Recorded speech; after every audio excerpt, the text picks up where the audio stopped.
Dia jelas adalah penguasa hutan, tapi sekarang dia diikat di meja batu. Ketika kedua saudari itu tiba, dia sudah tidak bernapas. Melihat singa di hadapan mereka, air mata kesedihan mengalir dari mata keduanya. Alasan semua ini terjadi adalah untuk melindungi adik mereka. Belum lama ini, penyihir putih yang jahat dengan alasan Edmund adalah pengkhianat, berencana untuk menghukum mati dia sesuai hukum. Namun, pelindung Aslan tahu bahwa jika seorang pewaris tahta hilang, masa depan Narnia mungkin akan berubah. Karena itu, Aslan membuat perjanjian rahasia dengan penyihir putih, yaitu satu nyawa ditukar dengan satu nyawa. Inilah yang menyebabkan situasi saat ini tanpa mereka ketahui. Setelah itu, penyihir putih melanggar janjinya, memimpin pasukan jahatnya untuk menyerang aliansi kebaikan, berencana untuk memusnahkan mereka semua, dan dia hanya bisa mengorbankan dirinya sendiri. Lucy mengeluarkan ramuan penyembuh, berniat untuk menyelamatkannya. Tetapi sudah terlambat. Kedua saudari itu hanya bisa bersandar padanya, menangis sedih. Saat itu, sekawanan tikus berlari ke tubuh Aslan. Susan awalnya ingin mengusir mereka, tetapi detik berikutnya, yang mereka lihat adalah mereka menggunakan gigi tajam mereka untuk memutuskan tali yang mengikatnya.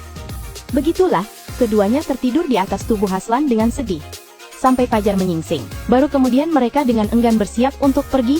Namun, belum beberapa langkah, suara gemuruh besar terdengar dari belakang. Ketika mereka menoleh, meja batu sudah retak, dan tubuh Aslan di atasnya telah menghilang. Saat keduanya terkejut, sosok yang agung dan perkasa, bersinar dengan ribuan cahaya, muncul di hadapan mereka. Ternyata, semangat Aslan yang mengorbankan diri untuk orang lain, telah memicu hukum sejati yang tersembunyi di dalam meja batu, sehingga dia bisa hidup kembali. Namun, Aslan menyatakan bahwa sekarang bukan waktunya untuk bercerita. Dia menyuruh Lucy dan Susan untuk naik ke punggungnya, lalu membawa mereka ke istana es penyihir putih. Di sini ada banyak prajurit Narnia yang menjadi korban sihir jahat penyihir putih. Dan di sini, Lucy juga melihat teman faunnya. Ini membuat Lucy menangis sedih. Namun, yang tidak dia duga adalah, Aslan hanya meniupkan napas, dan patung-patung batu itu mulai perlahan-lahan hidup kembali. Pada saat yang sama, di padang rumput yang luas, pasukan kebaikan yang perkasa sedang bersiap-siap.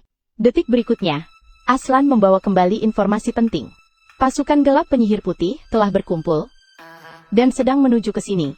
Yang lebih buruk lagi, musuh memiliki keunggulan mutlak dalam jumlah personel dan persenjataan. Meskipun demikian, Peter tetap menatap lurus ke depan dengan tatapan mata yang teguh, tanpa rasa takut. Karena dalam hatinya, ia selalu percaya, kejahatan tidak akan pernah mengalahkan kebaikan. Keadilan pada akhirnya akan mengusir kegelapan, dan terang pasti akan datang. Tidak lama kemudian, sejauh mata memandang, pasukan gelap yang tak terhitung jumlahnya, dipimpin oleh penyihir putih sendiri, datang menyongsong. Saat kedua pasukan berhadapan, pertempuran besar pun pecah. Setelah Peter menghunus pedang rajanya, ia mengacungkan pedangnya ke depan. Aku akan memimpin serangan. Para prajurit di belakangnya juga mengangkat senjata mereka. Semangat juang mereka membara. Detik berikutnya, pasukan udara, yang terdiri dari jutaan Griffin, melancarkan serangan pertama terhadap musuh. Melakukan serangan tembakan, menyeluruh di darat.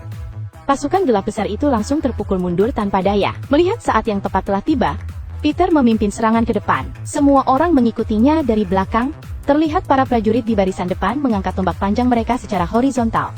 Dengan Peter sebagai pusatnya, seperti pisau tajam, menembus barisan musuh. Peter mengenakan helmnya dan mengangkat pedang panjangnya. Kedua belah pihak langsung terlibat dalam pertempuran sengit. Pemimpin Centaur hanya menembakkan satu panah, dan terlihat seekor Phoenix api muncul di langit, langsung mengisolasi musuh dalam lautan api. Aliansi keadilan bersorak gembira. Namun, pada saat itu juga, penyihir putih mengendarai kereta perang beruang putihnya, menerobos penghalang. Melihat hal itu, Peter segera memerintahkan pasukan untuk mundur secara taktis. Dan pasukan pemanah di atas juga telah bersiap. Tepat ketika musuh memasuki formasi batu, mereka disambut dengan rentetan panah yang tak henti-hentinya. Namun, yang tak terduga adalah, Peter juga dalam perjalanan mundur, diserang secara diam-diam oleh musuh, dan jatuh dari kudanya dengan keras. Melihat pasukan musuh menyerbu, pemimpin Centaur tanpa berpikir panjang, membawa bayinya dan maju untuk menghadapi mereka. Ia menebas dan memotong. Dimanapun ia lewat, mayat-mayat bergelimpangan di medan perang. Namun, saat ia menyerbu ke arah penyihir putih, ia ditusuk pedang di perutnya. Menghadapi sihir gelap penyihir putih, bahkan pasukan di udara pun tak berdaya. Melihatnya bergegas menuju Peter, adiknya Edmund tak tahan lagi. Ia menghunus pedangnya dan menghadangnya. Namun, ia sama sekali bukan tandingan penyihir putih. Ia ditusuk pedang di perutnya, dan nyawanya di ujung tanduk. Hal ini membuat Peter benar-benar murka.